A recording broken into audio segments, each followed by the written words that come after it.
સાબરકાંઠા જિલ્લાના હિંમતનગર ગ્રામ્ય પોલીસ સ્ટેશનમાં 9 તારીખના રોજ વિદેશ મોકલવા બાબતના છેતરપિંડી અંગેનો બે ગુના દાખલ થયેલા છે.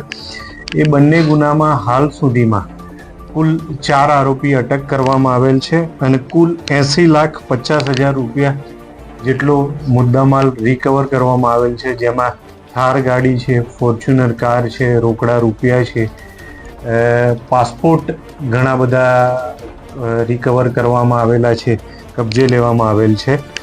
આ ગુનામાં મુખ્ય બે આરોપી છે સિકંદર લોઢા તથા તેમનો દીકરો.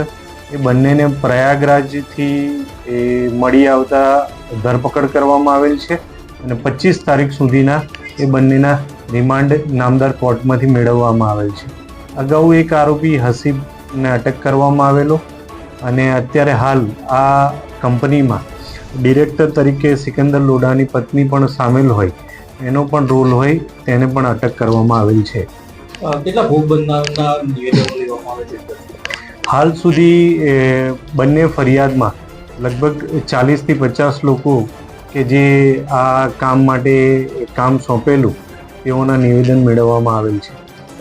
40 કરતા કે 50 કરતા વધુ લોકો આમાં ભોગ બન્યા હોય તેવું અત્યારે પ્રાથમિક દ્રષ્ટિએ અન્ય કોઈ પણ વ્યક્તિઓ સાથે આવું કંઈ બનાવ બન્યો હશે એવું જણાશે અને રજૂઆત માટે આવશે તો તેના માટે કાયદાકીય કાર્યવાહી કરવામાં આવશે. કયા રાજ્યના લોકો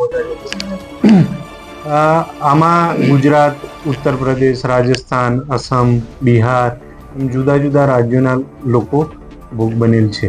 ખાસ મોડસ ઓપરેન્ડી શું હતી સાહેબ આ લોકોની? જે લોભામણી જાહેરાતો કેવી રીતે આપતા?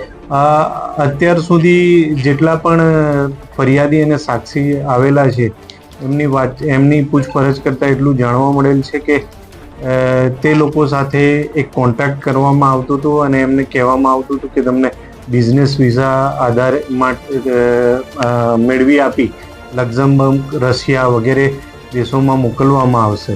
એટલે ઘણાના કામ થયા નથી, પૈસા લીધા છે અને ઘણાને વ્યાપાર વિઝાના બદલે વિઝિટર વિઝા કરવામાં આવેલા છે. કેટલાથી કેટલા રૂપિયા સુધીનો મેક્સિમમ આવે? અત્યારે હાલ જુદા જુદા જે ફરિયાદીને શાયદ આવ્યા છે એમના પાસેથી જાણવા મળ્યા મુજબ કોઈ પાસેથી 2 લાખ રૂપિયા, કોઈ પાસેથી 3 લાખ રૂપિયા એવી જુદી જુદી એમાઉન્ટો મેળવવામાં આવેલ છે.